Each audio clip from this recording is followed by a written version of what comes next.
ल सुरु गरौँ। उहाँको नाम दुर्गा। उहाँ घामको मान्छे, त्यसैले मन पर्दैन उहाँलाई रुख नगाई। राजनीतिका कुबेर गरिबको अगाडि हुन्छ hi hi. Let's welcome one and only Durga Prasai. अभी मजा आएगा ना भिडो। ठिकै हुनुहुन्छ सर? यस्तो व्यस्तताको माहौल हुँदा पनि हजुर आइदिनु भयो होइन? हजुरले यसो हेर्नु भएको पहिला कहीँ? हेरेको थिएन मैले। तपाईँले के बुझ्नुहोस् भने अलिकति म चाहिँ कडै कुरा गर्ने मान्छे हुँ। एकदम यहाँ कडै कुरै तपाईँको प्रश्न सोधाइ नै भएन मलाई। कुनै बेला जिब्रोमा क्यान्सर भएर 9 टुक्रा भन्नु होइन? 9 टुक्रा गरेर जोडेको जिब्रो भनेपछि बोल्नै नसक्ने स्थितिमा अब 9 टुक्रा भएको जिब्रो अलिकति घाउ हुँदा त बोल्न सकिँदैन। 9 टुक्रा भएको मान्छेले त बोल्न सक्दैन। तर आज त्यही जिब्रोको कारण तपाईँ चर्चामा हुनुहुन्छ, मान्नुहुन्छ नि यो कुरा? त त्यो कुरा म मान्छु। के त जिब्रो छुच्चै हो तपाईँको?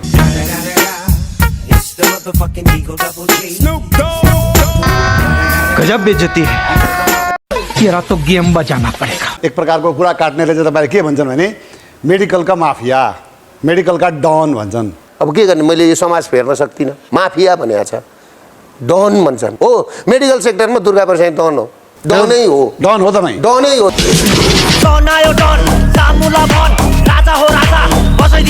जस्तै मैले पनि ब्याङ्कसँग लोन लिएको छु र मैले ब्याङ्कसँग लोन लिँदाखेरि मैले 50 लाख लोन लिएको छु र 50 लाखको लोन लिँदाखेरि मैले 3 करोडको प्रपर्टी मैले स्वप गर्नु पर्यो होइन? तपाईँले 700 करोड लोन लिनु भएको छ। 700 करोड लोन लिनुलाई तपाईँलाई थाहा छ कति करोडको प्रपर्टी सो गर्नुपर्छ? चाहिँदैन। म गएर उभिँदाखेरि ब्याङ्कले लोन दिन्छ।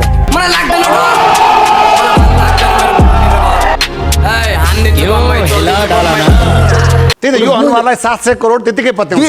गुडविल भनेकै त्यही हो, प्रोफाइल भनेकै त्यही हो।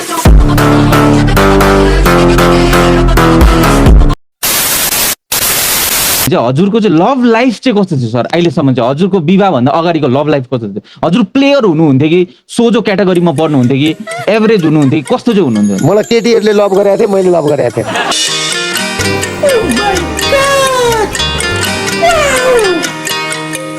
तपाईँसँग एउटा केटीको लभ भयो अनि ठ्याक्कै अहिले आएर सन्दीपलाई घटे जस्तो घटना घट्यो भने तपाईँ के गर्नुहुन्छ? मलाई चाहिँ अलिकति एन्टी टाइपको मनपर्छ सर, मेरो पर्सनल रोचाइमा चाहिँ होइन। अन्त म त्यो साह्रै नगर्ला कि भन्ने मेरो भनाइ छैन। मलाई माँ खराब हो जाएगा, मैं माँ अम्मा बहन पे आ जाऊंगा, मैं इनकी अम्मा बहन पे आ जाऊंगा। अलिकति होइन, एन्टी टाइपको भनेर के तपाईँ अर्काको श्रीमती हेर्दै त हिँड्ने तपाईँ झन् अपराधी हो नि त। खराब रहेछ नि त भाइको मान्छे, पाहुना लाउने खालको मान्छे होइन रहेछ नि त।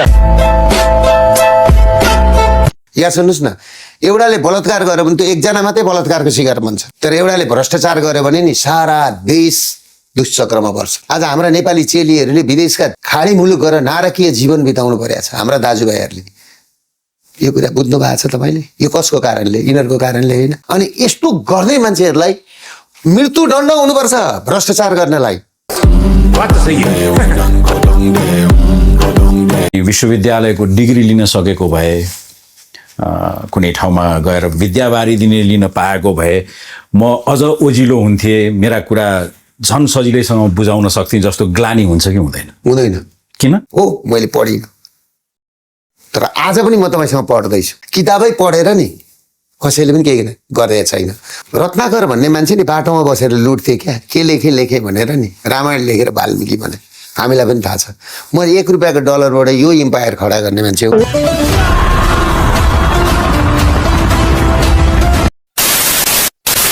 मेरो दाजु, कोभिड नि नेपाललाई मात्रै आयो, संसारलाई आयो? संसारमा आयो त के भयो त? आयो। र तपाईँहरूले के गर्नुभयो भने सबै यो 16 वटा परिवार छ अनि 10 वटा नेपाली परिवार छ। हेर्नुहोस् है, 26 वटा परिवार छ। चोर्न मात्रै सिकाए, फेरि त्यही चोर्न मात्रै सिकायो। अरे बाप रे, ये तो धोती खोल रहा है। घुमी फिरी चाहिँ 1970 मा उहाँहरूलाई बर्मा सरकारले लखेटेको पान दोकान पनि क्याप्चर गरेर। तपाईँले सेना खडा गर्नुभयो, मैले ब्याङ्क वित्तीय संस्थाबाट गर्छु, तपाईँ पनि छ भने गर्नु न।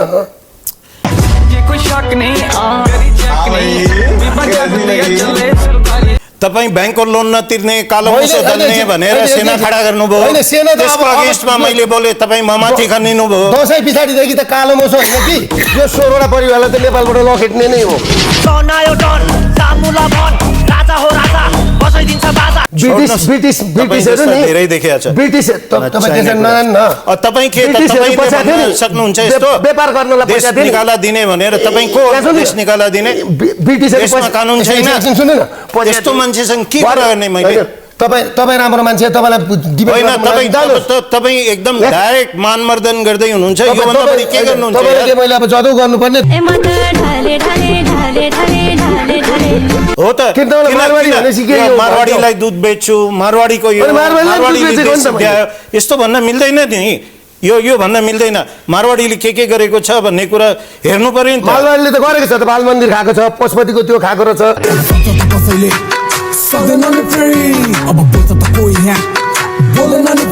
तपाईँलाई कति सुत्ता गरेर बिजुली खाएको रहेछ थाहा छ विराटनगरतिर उद्योग धन्दामा बाहिर अर्कोपट्टिबाट तार छिराएर बिजुली सुत्ता चोरेर गरे रहेछ मैले भने यो उद्योगपति व्यापारीले चोर्न सिकाएको छ यहाँ भन्सार छर्नु भनेको चोर्न सिकाउनु होइन ललिता निवासको जग्गा खानु भनेको चोर्नु होइन बाल मन्दिरको जग्गा खानु भनेको चोर्नु होइन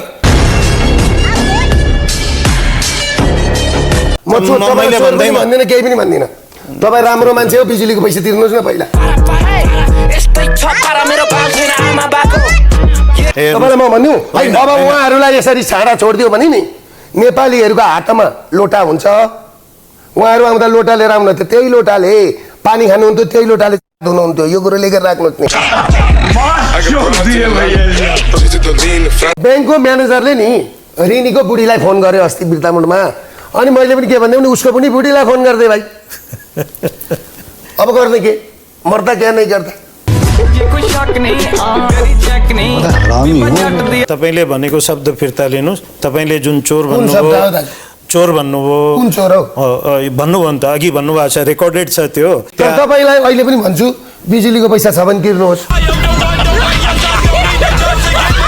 प्रचण्ड कुनै नगरे प्रचण्डलाई के भन्नुहुन्छ प्रचण्डले काम गर्न सक्नुहुन्न देश बनाउन सक्नुहुन्न देश बनाएको थियो भने आज प्रचण्डका पालामा आएर सबै मान्छे खाली भइसक्यो उहाँले विकास गर्न सक्नुहुन्न देशमा उहाँले भन्नुभएको छ अब विकास विदेशी लगानी ल्याउँछु नेपालमा हाइड्रो पावरमा कृषिमा छोड्नु अब अरू पैसा प्रचण्ड देश बनाउन सक्छ देश कसले बनाउँछ भन्नुहोस् देश बनाउने भनेको देशमा नेपाली जनताले उठेर बनायो भने बनाएन भने बनाउन सक्दैन त्यही भएर यो देशलाई अब स्थायी रूपमा शान्ति र स्थायी रूपमा अघि बढाउने भने राज संस्था चाहिन्छ राज संस्था जनताले फालिसक्यो देशलाई जनताले कुन चाहिँ जनताले फ्याँकेको भएदेखि अब राजा आउनुहुन्छ त्यही राजाले ल्याएर राख्छ त्यसो पुरो राजा के सारा राजा बन्दै हुनुहुन्छ बन्नुहुन्छ कति महिनाभित्र तपाईँलाई किन महिना चाहियो बन्नुहुन्छ अनि कसरी अब दरबारमा गएर बसेपछि गद्दीमा गएर बसेपछि तपाईँले सोध्ने कुरा जनता सडकमा किन जाने 7 गते केका लागि जाने के पाउँछन् जनताले यो व्यवस्था परिवर्तन गरेर यिनीहरूलाई लात्ताले हानेर खेल्न जान्छ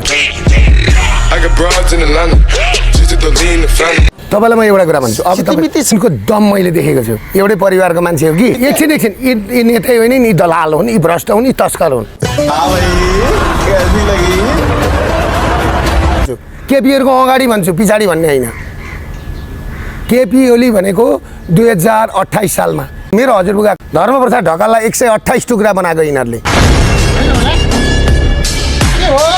उहाँले तपाईँलाई साथ नदिएको दुर्गा प्रसाईले साथ नदिएको थियो नि दुर्गा प्रसाईहरू जस्ता तपाईँलाई म एउटा कुरा भन्छु तपाईँलाई दुर्गा प्रसाईहरू जस्ताले नि साथ दिएको थिएन भने नि केपी ओली भन्दैन थिए यो कुरा बुझ्नुपर्छ यिनीहरू तस्कर हुन्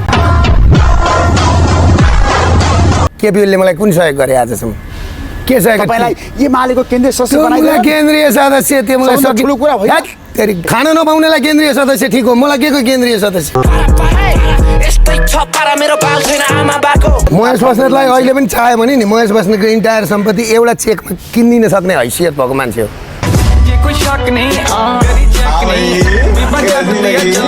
दुर्गा माताको कसम म क्यान्सर सर्भाइभल मान्छे हुँ म कति बाँच्छु मलाई थाहा छैन तर यिनीहरूलाई मुक्ति गराएर यिनीहरूलाई चाहिँ बौला बनाएर नाङ्गै कुराइनेछ भनेदेखि नाङ्गै बाटोमा हेर्नुहोस् तर महेश बस्नेत भनिरहनु भएको छ दुर्गा प्रसाईको पनि आउँदैछ फिल्म के यत्रको ल्याओस् न मलाई त ती जम्मै केटी ल्याओस् न एक एकवटा घर बनाएर तन्काइन्छ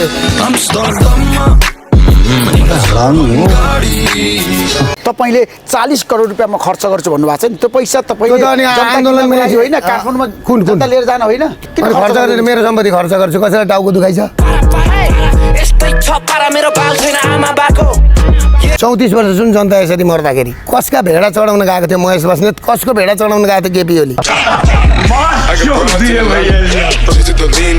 तर केपी शर्मा ओली यस्तो एउटा नेता हो नि 14 वर्ष परिवर्तनलाई जेल बसेको नेता हो नि त। हाम्रो हजुरबुवा मारेर बसेको हो ज्यान मुद्दामा।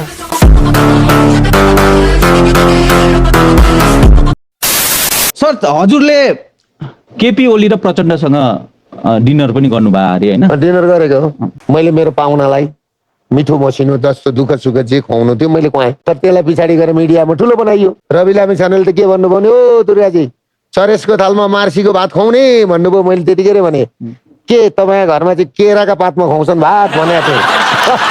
मेरो खराब पानी छ, मेरो खराब पानी छ।